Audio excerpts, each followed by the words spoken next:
Hello everyone, welcome back to the channel. कल हम लोगों ने कॉर्पोरेट अकाउंटिंग का एक बड़ा ही इंपॉर्टेंट चैप्टर स्टार्ट किया था, अकाउंट्स ऑफ बैंकिंग कंपनीज़, जिसमें कि हम लोगों ने देखा था बैंक क्या है, बैंक का कॉन्सेप्ट, उसका ओरिजिन कैसे हुआ है और जो बैंक के जो फंक्शन है, फंक्शंस ऑफ बैंक हम लोगों ने देखा। इस चैप्टर में जो अकाउंटिंग ट्रीटमेंट में हम लोग को दो काम करना है, एक तो हम लोग को प्रॉफिट एंड लॉस अकाउंट बनाना है, दूसरा है बैलेंस शीट। लेकिन इस चैप्टर में हम लोग को जो बैलेंस शीट बनाना है वो प्रॉपर शेड्यूल के साथ बनाना है। बैलेंस शीट में टोटल 12 यानी 12 शेड्यूल होते हैं। 1 से लेकर 5 जो है ये शेड्यूल जो है आपके लायबिलिटी साइड के लिए है, बाकी के जो 7 शेड्यूल हैं वो आपके एसेट साइड के लिए है। तो टोटल 12 शेड्यूल जो है ये आपके हो गए बैलेंस शीट में। प्रॉफिट एंड लॉस अकाउंट में जो है टोटल 4 शेड्यूल आते हैं, शेड्यूल 13 to 16। इनकम साइड में जो है या इनकम के लिए हम लोग कह लें 2 शेड्यूल आता है, शेड्यूल 13 एंड 14। एक्सपेंसेस के लिए 2 शेड्यूल आता है, 15 एंड 16। सारे अलग अलग जो भी एक्सपेंसेस होंगे या लॉसेस होंगे उनके अलग अलग शेड्यूल के तहत, उनके अलग अलग शेड्यूल के हेडिंग के अंदर जो आएंगे उनके शेड्यूल के अंदर ही हम लोग को लिखना होगा। सारे शेड्यूल चाहे वो बैलेंस शीट के हो, चाहे वो प्रॉफिट एंड लॉस अकाउंट के हो, ये शेड्यूल जिस सीक्वेंस में है, जिस ऑर्डर में है, उसी ऑर्डर में ही हम लोग को रखना पड़ेगा। यानी प्रॉफिट एंड लॉस अकाउंट में शेड्यूल 13 पहले, फिर 14, फिर 15, फिर 16। शेड्यूल का कैलकुलेशन अलग से हम लोग कैलकुलेशन कर लेना पड़ेगा, जो भी उसके एक्सपेंसेस या इनकम का टोटल आएगा, और उन सारे टोटल वाले सिर्फ अमाउंट को जो है हम लोग प्रॉफिट एंड लॉस अकाउंट में लेकर के आएंगे। तो चलिए आज हम लोग एक बड़ा ही शानदार क्वेश्चन करने वाले हैं, और जो हम लोगों ने पिछले क्लास में, पिछले लेक्चर में सीखा था उसको हम लोग को आज अप्लाई करना है। चलिए आज का वीडियो स्टार्ट करते हैं। Let's begin. Prepare profit and loss account of the northern bank limited for the year ending 31 March 2014। Following particulars are there. तो हम लोग को जो है नॉर्दर्न लिमिटेड बैंक का जो है, नॉर्दर्न बैंक लिमिटेड का जो हम लोग को सिर्फ प्रॉफिट एंड लॉस अकाउंट आज हम लोग बनाना सीखेंगे। इस क्वेश्चन का डेट है 31 मार्च 14 को। आइए तो देखिए फटाफट से। Interest on loan, interest on loan जो है यानी लोन पर इंटरेस्ट जो है ये बैंक को मिलता है, तो बैंक के लिए आपका इनकम हो जाएगा। तो ये हो गया बैंक के लिए income. Interest on fix deposit, यानी फिक्स डिपॉजिट यानी बैंक ने जो फिक्स डिपॉजिट अपने कस्टमर का ले रखा है उस पर बैंक को तो इंटरेस्ट पे करना पड़ेगा, तो ये एक तरह का हो गया आपका expenses. Rebate on bill discounted, तो कभी कभी क्या होता है कि बिल का, अगर मान लो 3 महीने का बिल है, बिल रिसीवेबल है, और बैंक को उस बिल का पेमेंट 3 महीने के बाद मिलने वाला है, लेकिन कभी कभी कस्टमर क्या करता है उस बिल का पेमेंट टाइम से पहले कर देता है। तो ऐसे केसेस में बैंक यानी जिसके पास बिल हो वो, ऐसे केसेस में तो बैंक है, तो बैंक जो है उस बिल पर कुछ रिबेट, कुछ छूट दे देता है। तो रिबेट डिस्काउंट जैसा है, तो देना पड़ता है, तो एक तरह का ये एक्सपेंसेस है। आगे देखेंगे तो फिर आपका कमीशन चार्ज टू कस्टमर है। कुछ कमीशन जो है, जैसे कि बैंक जो है बहुत सारे, कल हम लोगों ने देखा था कि कुछ एजेंसी के फंक्शंस है, एजेंसी के काम भी करता है बैंक, तो इसके लिए कुछ चार्जेस करता है, कमीशन वगैरह। तो ये कमीशन बैंक को मिलने वाला है, तो ये बिजनेस, ये बैंक के लिए इनकम हो जाएगा। सैलरी बैंक पे करेगा, तो ये एक तरह का एक्सपेंसेस है। डिस्काउंट ऑन बिल डिस्काउंटेड, तो जो बिल डिस्काउंट कराते हैं बैंक में उस पर बैंक को डिस्काउंट देना पड़ता है, तो ये एक तरह का एक्सपेंसेस है। Interest on cash credit, cash credit account का मतलब है कि बैंक ने जो लोन दिया है कैश क्रेडिट के फॉर्म में, कल हम लोगों ने देखा था लोन देने के 3 अलग अलग फॉर्म हैं, तो बैंक ने जो लोन दिया है उस पर इंटरेस्ट बैंक को मिलेगा, रिसीव होगा, तो एक तरह का इनकम है। Interest on current account, current account पर ये जो है इंटरेस्ट पे करना पड़ेगा, तो एक्सपेंसेस है। Rent and taxes, interest on overdraft, interest on overdraft जो है बैंक के लिए एक तरह का इनकम है। रेंट एंड टैक्सेस बैंक के लिए एक्सपेंसेस है। ऑडिट फीस एक्सपेंसेस है, ये सब ऑपरेटिंग एक्सपेंसेस है। ऑपरेटिंग एक्सपेंसेस का लास्ट वाला शेड्यूल है, शेड्यूल 16 में हम लोग डालेंगे सबको। Interest on saving bank deposit, तो जो सेविंग बैंक डिपॉजिट है इस पर भी जो है बैंक को पे करना पड़ेगा इंटरेस्ट, तो ये भी एक तरह का एक्सपेंसेस है। इसके बाद है पोस्टेज एंड टेलीग्राम एक्सपेंसेस है, प्रिंटिंग एंड स्टेशनरी, और फिर है आपका संडे चार्जेस। ये तीनों के तीनों ही आपका है एक्सपेंसेस। चलिए, लेकिन ये जो इसमें से जो भी आपका इनकम हो या फिर एक्सपेंसेस हो उसको अलग अलग शेड्यूल में हम लोग को डालना पड़ेगा कि कौन सा एक्सपेंसेस या इनकम किस शेड्यूल में डालने वाला है। हम लोग बनाएंगे profit and loss account, schedule के साथ काम करेंगे, लेकिन किस शेड्यूल में कौन सा एक्सपेंसेस या इनकम आने वाला है चलिए शेड्यूल के साथ हम लोग काम करते हैं। सबसे पहले अच्छा, तो प्रॉफिट एंड लॉस अकाउंट में जो है प्रॉफिट एंड लॉस अकाउंट के लिए 4 शेड्यूल आते हैं, शेड्यूल 13, 14, 15 और 16।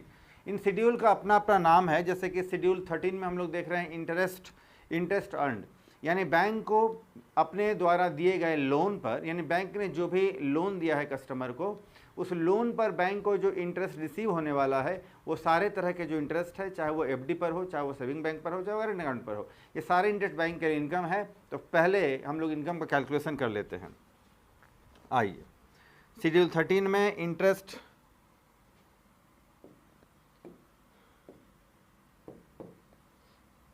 इसके अंदर, अच्छा सारे ही जो भी हम लोग शेड्यूल बनाएंगे उसमें आपको देखना होगा, सारे शेड्यूल में हम लोग क्या करेंगे, सारे ही शेड्यूल में हम लोग जो है शेड्यूल का नाम लिखेंगे, शेड्यूल नंबर लिखेंगे। शेड्यूल 13 है ये, इंटरेस्ट अर्न, इस शेड्यूल का नाम है आपका इंटरेस्ट अर्न, और ये जो है आपका 1000 में है।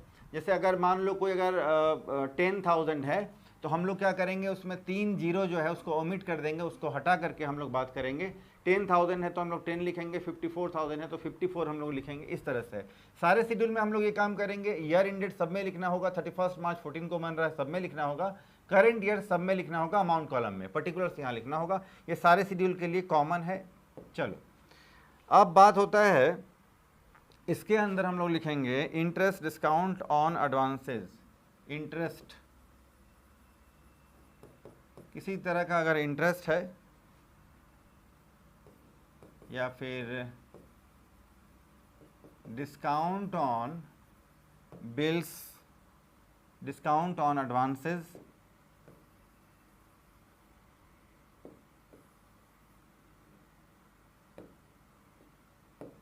डिस्काउंट ऑन एडवांसेस या फिर बिल्स, इस तरह के अगर कोई भी तरह के अगर इनकम हो तो ये सब यहाँ पर हम लोग उसमें लिखेंगे। अब आइए, अब हम लोग देखते हैं कि ऐसा क्या इनकम है। तो इस इनकम को हम लोग को पहले तो यहाँ रफ में कैलकुलेट करना होगा, कौन कौन सा इनकम यहाँ पर आने वाला है। आइए, तो सबसे पहले है इंटरेस्ट ऑन लोन।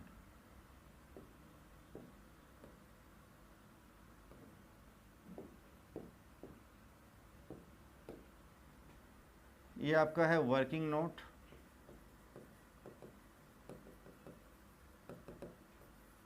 सबसे पहले इंटरेस्ट ऑन लोन,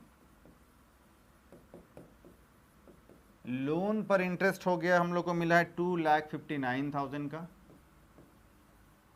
इसके बाद है इंटरेस्ट ऑन कैश क्रेडिट,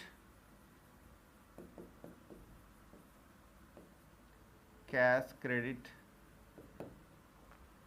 इस पर मिला है 2,23,000, 2,00,000। इसके बाद है इंटरेस्ट ऑन ओवरड्राफ्ट,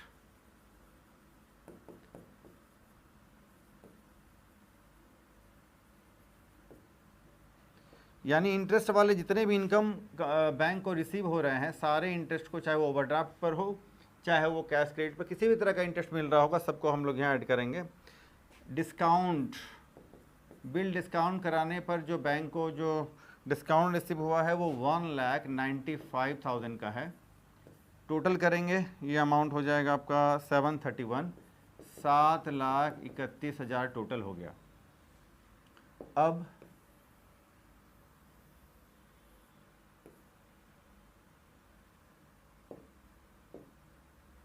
देखो जी, अब इस अमाउंट में से एक रिबेट है, रिबेट जो बैंक को पे करना पड़ता है, तो इसमें से लेस कर देंगे हम लोग रिबेट। रिबेट है 49,000 रुपीज़ का।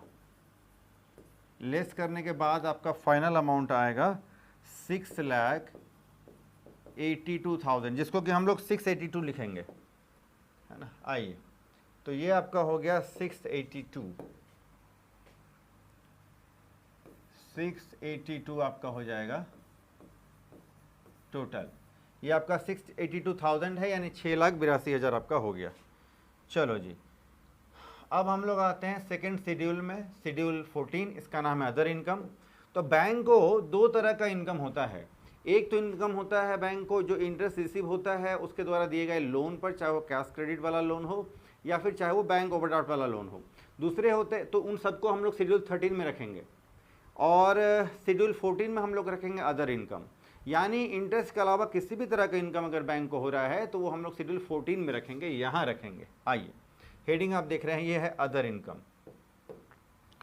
अदर इनकम में कमीशन, एक्सचेंज एंड ब्रोकरेज, इसमें आता है किसी भी तरह का कमीशन हो, एक्सचेंज, मनी एक्सचेंज चार्जेस हो, and brokerage.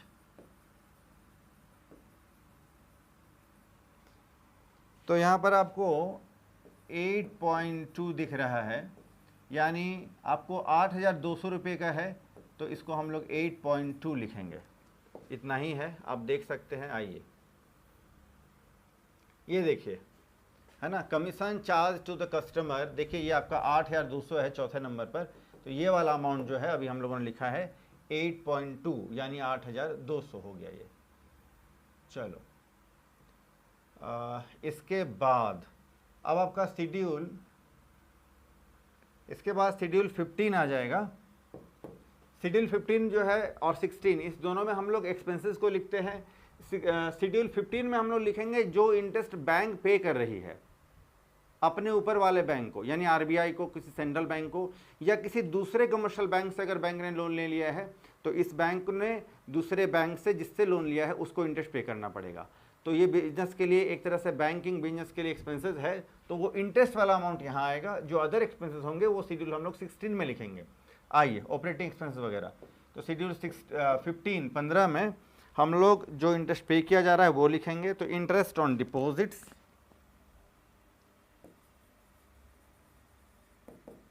Interest on deposits, इसके अंदर है fixed, current and savings. Fixed,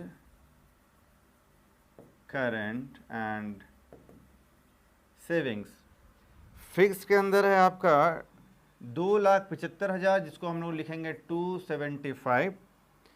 current में है 42,000, जिसको हम लोग लिखेंगे 42। सेविंग्स में है 68,000, जिसको हम लोग लिखेंगे 68। टोटल करेंगे 385,000, 3,85,000, जिसको हम लोग 385 लिखेंगे। तो ये तो आसान है आपका, ठीक है जी। चलो, इसके बाद अब फाइनल लिस्ट हम लोग अब बना लेंगे। ये आपका लास्ट शेड्यूल 16 वाला लिस्ट है, अदर एक्सपेंसेस। बैंक के जो अदर एक्सपेंसेस है वो यहाँ आ जाएंगे। इसमें सारे ऑपरेटिंग एक्सपेंसेस वगैरह बैंक में जितने भी होते हैं सबको डाला जाता है। आइए, तो सबसे पहले ये भी आपका ये अपना एक लिस्ट है। तो इसमें आपका payments to provisions for employ, payments to provision, पहले तो हम लोग लिखते हैं ये payments to and provision to employ. ये है आपका 54,000 का, हम लोग लिखेंगे 54। फिर rent, taxes and lighting, rent, taxes and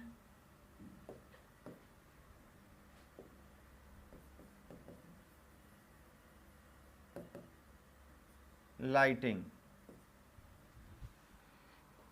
चलो एक बार लिख लेते हैं पहले। प्रिंटिंग एंड स्टेशनरी, फिर तीसरे नंबर पे है प्रिंटिंग एंड स्टेशनरी। फिर auditors fees and expenses, auditors चौथे नंबर पर, ऑडिटर्स फीस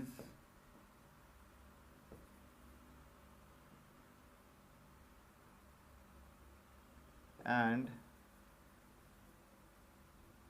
एक्सपेंसेस। फिर है postage, Telegram and telephone,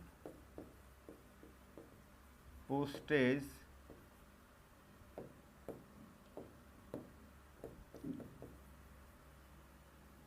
Telegram and postage postage, Telegram and telephones.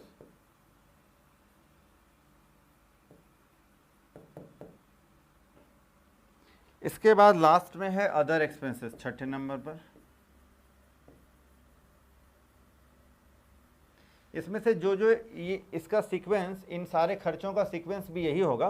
अब जो जो एक्सपेंसेस हैं उसका अमाउंट हम लोग उसके सामने लिख देंगे, जो एक्सपेंसेस नहीं है उसके सामने हम लोग नील लिख देंगे। लेकिन सारे आइटम का लिस्ट आपको ऐसे बनाना ही होगा, बनाते बनाते धीरे धीरे आपको सारा याद हो जाएगा, रटने की ज़रूरत नहीं है। चलो तो चलो हम लोग देख लेते हैं फटाफट से।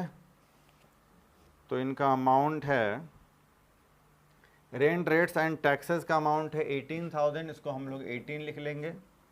फिर है प्रिंटिंग एंड स्टेशनरी जिसका है 2,900 है, जिसको हम लोग 2.9 लिख लेंगे। और ऑडिटर फीस एंड एक्सपेंसेस आपका 4,200 है, जिसको हम लोग 4.2 लिख लेंगे, 4.2। इसके बाद है आपका पोस्टेज एंड टेलीग्राम जो है ये आपका है 1,400, जिसको हम लोग लिख लेंगे 1.4। अदर एक्सपेंसेस जो है 1,700 है, इसको हम लोग लिखेंगे 1.7।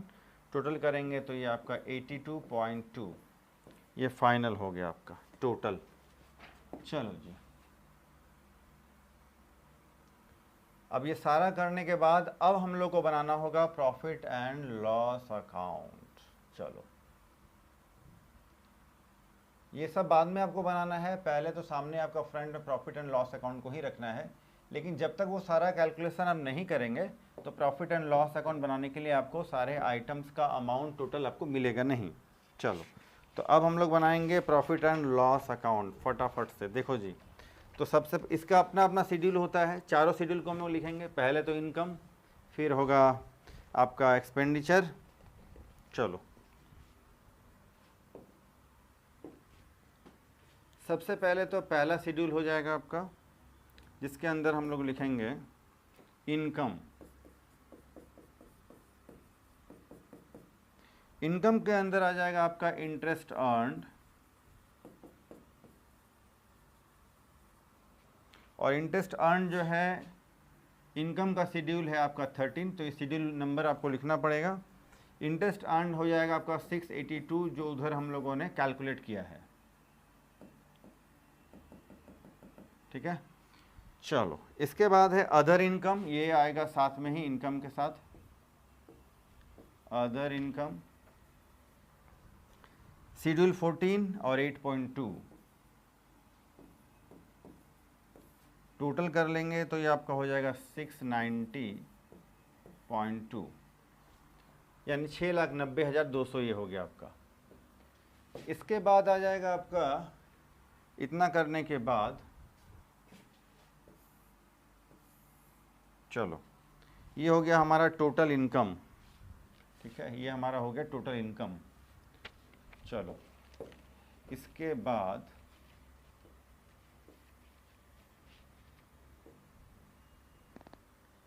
चलो जी, इसके बाद हमारा एक्सपेंडिचर, नेक्स्ट शेड्यूल जो हम लोगों ने उधर तैयार किया है।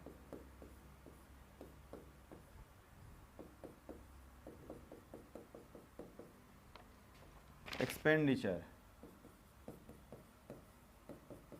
कैपिटल लेटर में ही इसका आप हेडिंग डालेंगे, इंटरेस्ट एक्सपेंडेड, इंटरेस्ट एक्सपेंडेड, और दूसरा है ऑपरेटिंग एक्सपेंसेस।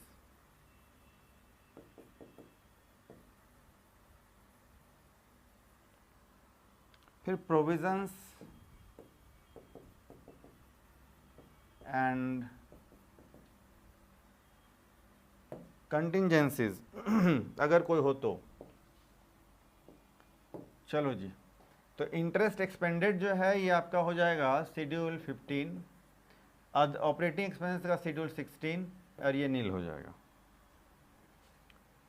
385, ये 385 यानी 3,85,000 का है।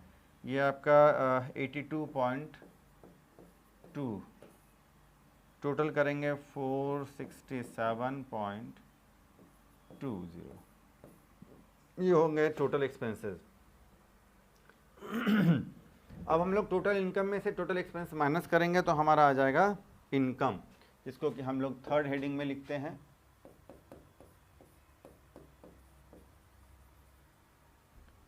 इसको भी कैपिटल लेटर से ही लिखना होगा।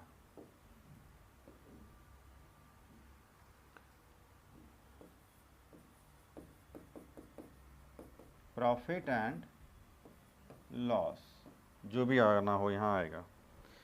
तो नेट प्रॉफिट या लॉस,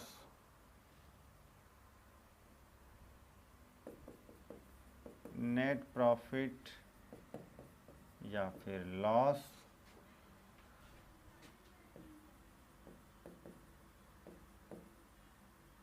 फॉर द ईयर, ये आ जाएगा आपका 223.20,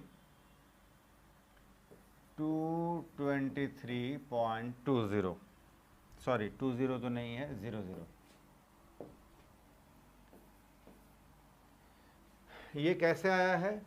तो आपका जो इनकम, ये लिखना नहीं है यहाँ पर, मैं लिखने में बता दे रहा हूँ। 690 जो आपका टोटल इनकम है, 0.2 माइनस 467.2, ये माइनस करने के बाद आपका आ गया है टोटल इनकम, नेट इनकम, जो कि है 2,23,000, इसको हम लोग बोल सकते हैं 223 आ गया। चलो जी, इसके बाद अब आपका हो गया ये 223 हो गया। इसके बाद profit and loss brought forward, ऐसा तो कुछ है नहीं, लेकिन profit and loss brought forward, तो कोई भी हम लोगों ने प्रॉफिट या लॉस जो है आगे हम लोगों ने एक्सपेंड नहीं किया है, तो ये 223 ही रहेगा। चलो जी, इसके बाद लास्ट में हम लोग को करना है एप्रोप्रिएशन। जो एक्सपेंसेस वगैरह हम लोगों ने उधर देखा था वो तो सारा काम कर ही दिया हम लोगों ने। अब लास्ट में नंबर 4 में हम लोग को करना है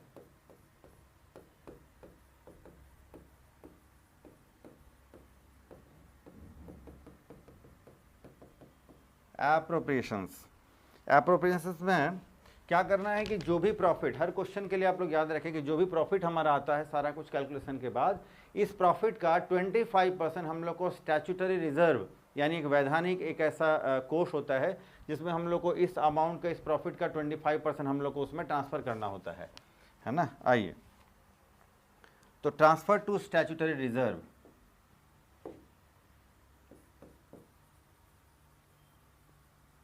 ट्रांसफर टू स्टैट्यूटरी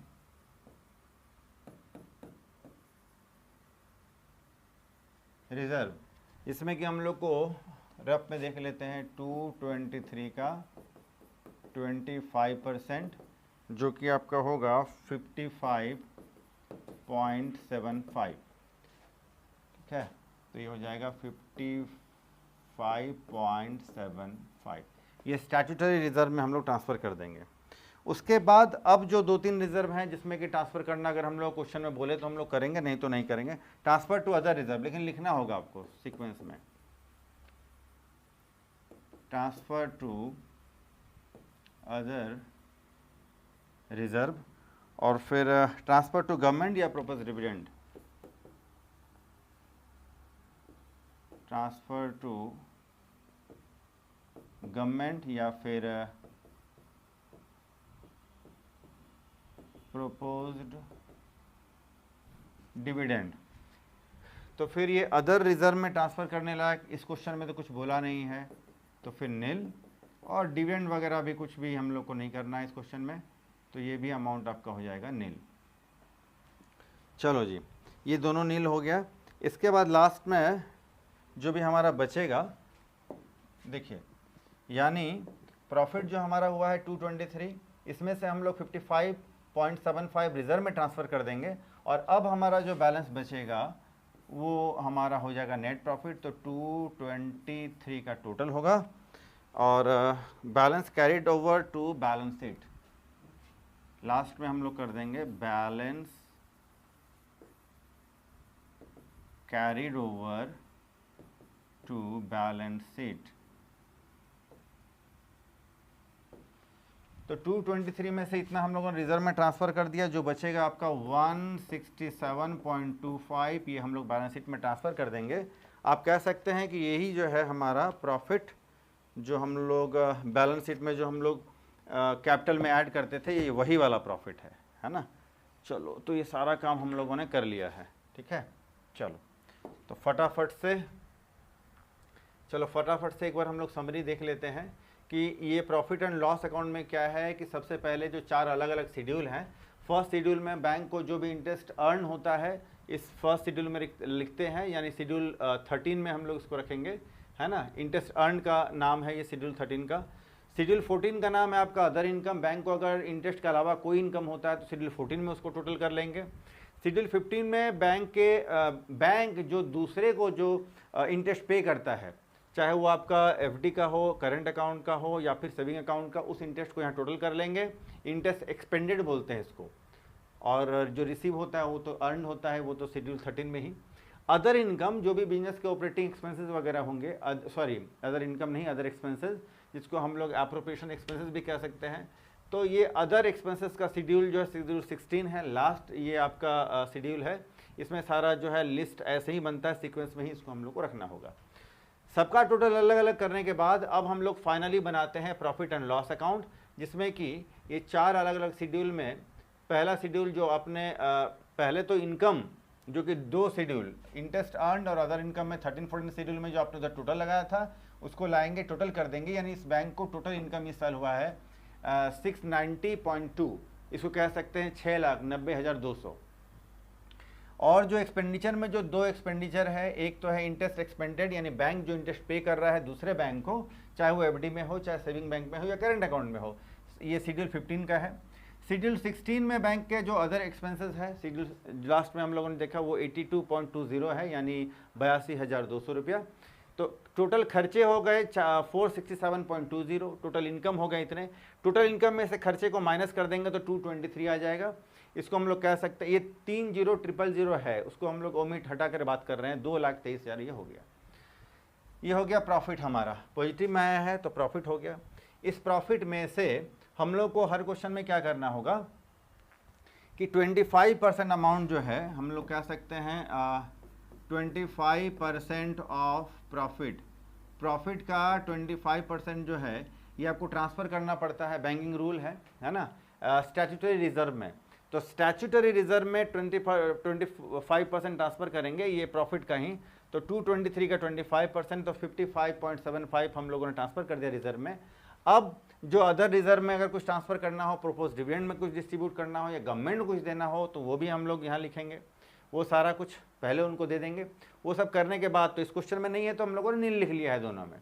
इसके बाद फाइनली हम लोग का 223 यहाँ पर डालेंगे जो प्रॉफिट है टोटल, उसमें से इतना ही पैसा गया है हमारा स्टैट्यूटरी रिजर्व में। जो बाकी बचा हुआ अमाउंट है 167.25, यानी 1,67,250 रुपया, ये हमारा प्रॉफिट है, जिसको हम लोग बैलेंस शीट में ट्रांसफ़र कर देंगे। और जब बैलेंस शीट बनाएंगे तो कैपिटल में हम लोग उसको ऐड करते हैं। इस क्वेश्चन में तो बैलेंस शीट बनाना नहीं है। चलिए, तो आप इसका स्क्रीनशॉट ले लीजिए फटाफट से, फिर मैं इसका QR कोड भी जनरेट कर दूंगा।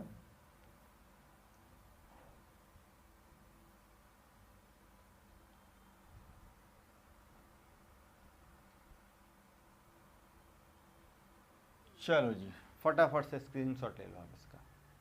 इसके बाद मैं QR कोड जनरेट कर देता हूँ ताकि आप इसको स्कैन कर लें। तो आपके मोबाइल में गूगल से अगर आप स्कैन करते हैं तो आपके मोबाइल में ये PDF के फॉर्म में आ जाएगा, देखने में आपको ज़्यादा सही लगेगा, विजिबिलिटी भी अच्छी होगी। इसको स्कैन कर लें। चलो, तो आज हम लोगों ने पिछले लेक्चर में सीखा था अकाउंट्स ऑफ बैंकिंग कंपनीज, सारा शेड्यूल वगैरह 16 शेड्यूल देखा, बैंक का फंक्शन और कॉन्सेप्ट सीखा। आज हम लोगों ने एक क्वेश्चन कर लिया है, प्रॉफिट एंड लॉस अकाउंट बनाना सीखा, चारों शेड्यूल पर काम भी हम लोगों ने किया। आज हम लोग इतना ही करते हैं। नेक्स्ट क्लास में जो है हम लोग बैलेंस शीट भी बनाना सीखेंगे, कोशिश करेंगे अगर साथ में अगर कोई प्रॉफिट एंड लॉस अकाउंट हो जाए तो वो भी हम लोग कर लेंगे। तो आज हम लोग इतना ही करते हैं। वीडियो को आप लाइक करें, फ्रेंड्स को शेयर करें, चैनल को सब्सक्राइब करें। आज के लिए इतना ही, फिर मिलते हैं हम लोग नेक्स्ट वीडियो में। तब तक के लिए टेक केयर, बाय।